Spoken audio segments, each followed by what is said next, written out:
تو یہ بات طے شدہ ہے کہ سیدہ طیبہ طاہرہ رضی اللہ تعالی عنہا کے بارے میں ادنا گستاخی اور توہین جب کسی سے ہم برداشت نہیں کر سکتے تو ہم اپنے لحاظ سے بھی ہماری زبانیں کٹ جائیں، ہمارے کلیجے پھٹ جائیں، ہماری جانیں جسم سے نکل جائیں، اس وقت سے پہلے کہ جو وقت سیدہ پاک رضی اللہ تعالی عنہا کی معاذ اللہ توہین کرنے کا وقت ہو، گستاخی کرنے کا وقت ہو، اس سے ایسی زندگی سے کروڑا درجہ موت اچھی ہے۔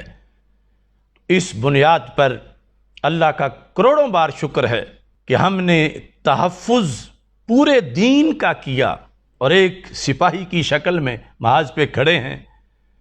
اور آج عجیب صورتحال ہے کہ جو لوگ محاذ کے بھگوڑے ہیں، جنہیں چاہیے تھا کہ وہ محاذ پہ کھڑے ہو کر دفاع کرتے، آج وہ خود بھاگے ہوئے ہیں اور محاذ پہ کھڑے مجاہد کی غلطیاں نکالنا چاہتے ہیں۔ جو شخص لفظ گناہ، لفظ قصور، لفظ نقص، لفظ غلطی، لفظ خطا کار یا خاطی یہ بول کر ہمارے بیان کا حوالہ دے رہا ہے، وہ مجرم ہے۔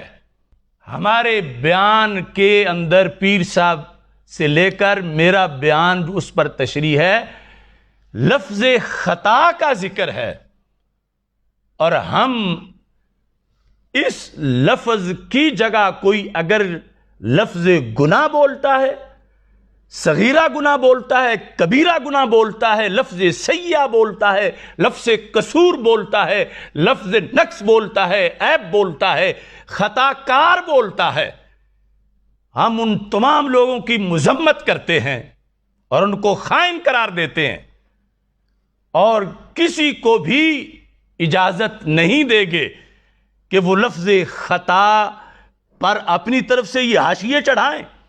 خطا اور خطا کار، اس میں زمین و آسمان کا فرق ہے۔ غلطی، جرم، قصور، ان لفظوں میں اور لفظ خطا میں زمین و آسمان کا فرق ہے۔ پیر صاحب نے بھی لفظ خطا کا استعمال کیا تو سوچ کے، حالانکہ جو دلیل والے تھے وہ ناجائز امر کا ارتکاب یہ لفظ بول رہے تھے، تو پیر صاحب نے جواب میں ناجائز امر کا ارتکاب لفظ بولنے کی بجائے لفظ امکان خطا بولا، چونکہ خطا کا لفظ جس پس منظر میں ہم بول رہے ہیں اس میں گناہ کا کروڑواں حصہ بھی نہیں آتا۔ اس خطا کا مطلب نہ صغیرہ گناہ ہے، نہ کبیرہ ہے، نہ سیئہ ہے، نہ نقص ہے، نہ عیب ہے۔ اس خطا کا مطلب تو حدیث مصطفیٰ علیہ السلام کی روشنی میں اجر و ثواب ہے کہ لفظ خطا کو آڑ بنا کر کوئی دوسرا لفظ جو بولتا ہے وہ خود اس کا ذمہ دار ہے۔ ہم نے صرف پیر مہر علی شاہ صاحب رحمۃ اللہ علیہ کی ابتدا میں اس مجبوری کے پیش نظر کے جواب دینا تھا، لفظ خطا جو ہے اس کا استعمال کیا، اور اب اس کا ہم مطلب بتائیں گے کہ وہ مطلب کیا ہے۔ اس مطلب سے ہٹ کر اگر کوئی لفظ خطا بولتا ہے تو میں اس کو اجازت نہیں دوں گا اور وہ میرا حوالہ نہ دے۔ میں نے جو لفظ خطا بولا پیر صاحب کی ابتدا میں اس کا مطلب واضح کرنا چاہتا ہوں کہ وہ اس کا مطلب کیا ہے اور اس کا مقصد کیا ہے۔ اس سلسلہ میں مفردات الفاظ القرآن امام راغب اصفہانی مشہور جو ہے ان کی یہ کتاب ہے، اس کے اندر خطا کا جو مفہوم جو میں نے ابھی اجتہادی خطا کی شکل میں اصول سے بتایا، وہ کہتے ہیں کہ ان یرید ما یحسن فعلہ، کہ بندہ ارادہ کرے اس کام کا کہ جسے کرنا اچھا ہے، ولیکن یقع منہ خلاف ما یرید، لیکن کام وہ جائے جس کا ارادہ نہیں تھا. ارادہ اچھے کا تھا، جو یعنی ظاہر باطن ہر لحاظ سے جس میں حسن ہے، ارادہ اس کا تھا، مگر یقع منہ خلاف ما یرید، وقوع اس چیز کا ہوا کہ جو کہ ارادہ نہیں تھا.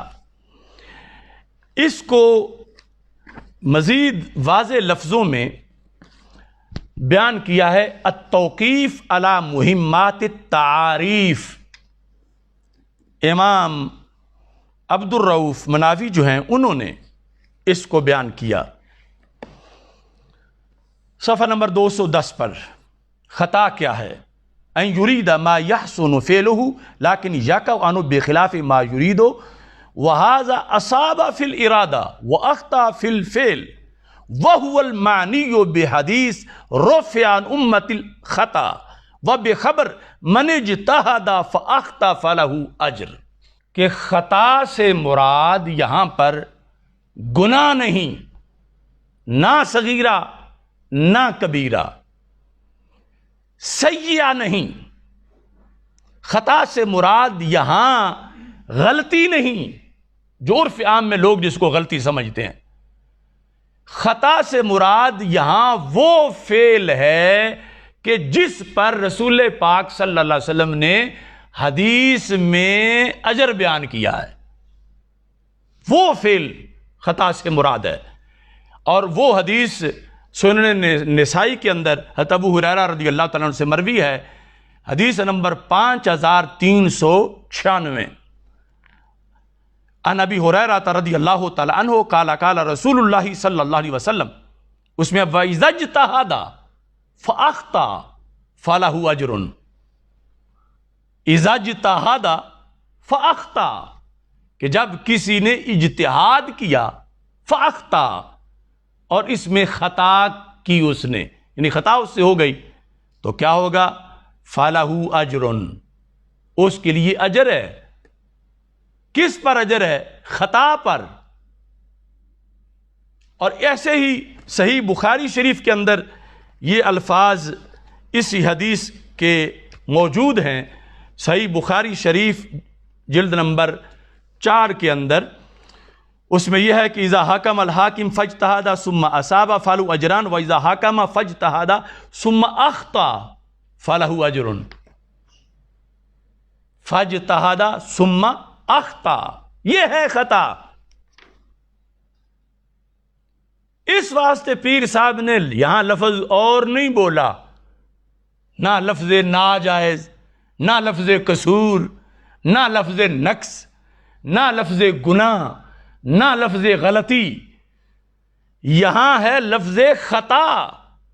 اور خطا جس پس منظر میں ذکر ہے، خطائے اجتہادی،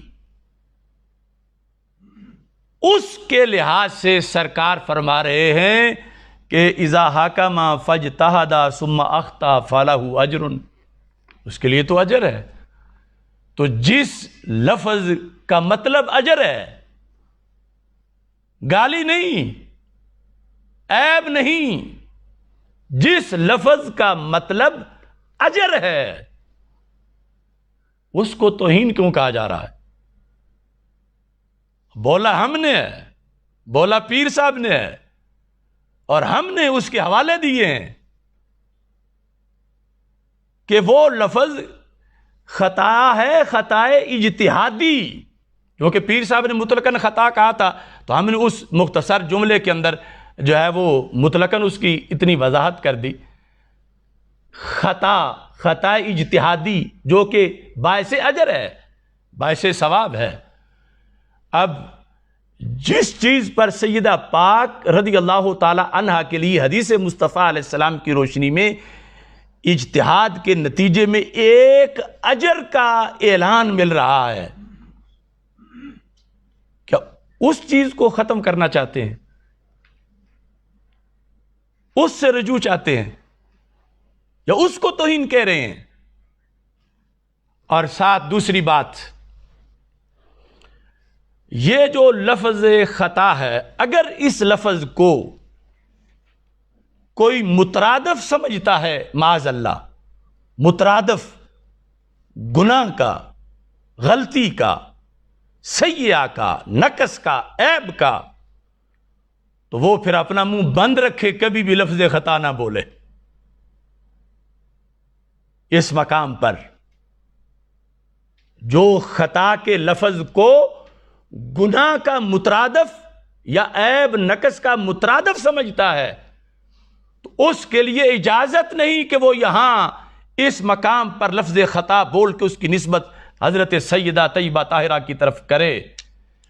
جو لفظ بولا گیا ہے اس لفظ کے لحاظ سے یہ مطلب اس میں اس کو بولا ہے پیر صاحب نے، یہ ہمارے دلائل ہیں، اور اس پر اس کا بولنا جائز ہے کہ جب اس میں گناہ کا کروڑواں حصہ بھی کوئی نیت نہ کرے اور مراد نہ لے، بلکہ اس کے اندر فَلَهُ أَجْرٌ، جو حدیث کے اندر یعنی جو خطا کا لفظ ہے، جس کو ہی امام مناوی نے خطا اجتہادی سے تعبیر کیا کہ یہ ہے حدیث میں لکھا ہوا، وہ لفظ بولا گیا کہ جس کے معنی میں عیب نہیں، نقص نہیں، بلکہ وہ لفظ خطا ایک اجر و ثواب کا جو ہے وہ متضمن ہے۔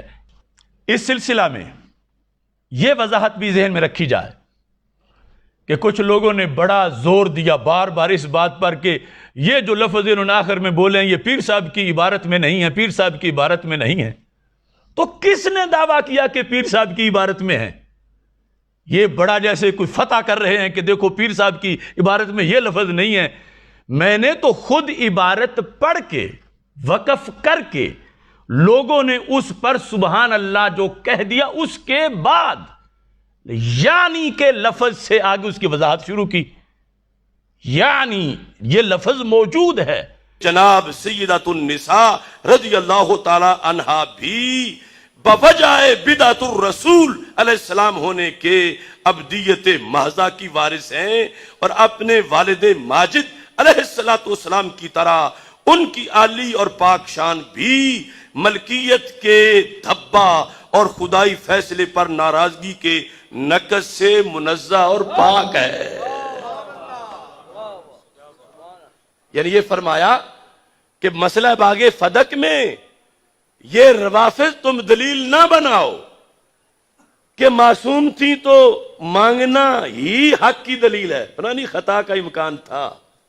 تو ہم نے تو دعویٰ ہی نہیں کیا کہ یہ ابھی آگے پیر صاحب کی عبارت جاری ہے، ہم نے یہ واضح کر دیا کہ عبارت ختم ہو چکی ہے، لیکن اس عبارت کا مطلب جو اعتراض ختم کرنے کے لیے عوام کو سمجھانا یا خواص کو سمجھانا مقصود تھا، اس کے لیے پیر صاحب کے کلام کی تشریح مختصر ہم نے کی ہے، اپنی طرف سے کوئی کلام ہی نہیں کیا، ان کے کلام کی تشریح کے طور پر وہ لفظ اگلے بولے ہیں، اور اس میں یہ بار بار کہنا کہ چیلنج کرتے ہیں کہ لفظ دکھاؤ، لفظ دکھاؤ، لفظ۔ ان لفظوں کا دعویٰ کب ہمارا ہے کہ یہ پیر صاحب کے ہیں؟ ہمارا دعویٰ ہے کہ پیر صاحب نے جو کہا یہ اس کی وضاحت ہے، اور میں نے ابھی تقریباً 30 گھنٹے ہو گئے ہیں ان سارے لوگوں کو یہ کہا، اور ایک کا بھی جواب نہیں آیا، ایک کا بھی، پوری دنیا سے۔ آخر اعتراض جب حضرت صدیق اکبر رضی اللہ تعالی عنہ پر کر کے پورے دین پر مخالفین کر رہے ہیں، تو اگر ان لوگوں کو پیر صاحب والا جواب پسند نہیں تو کوئی اپنا جواب تو دیں۔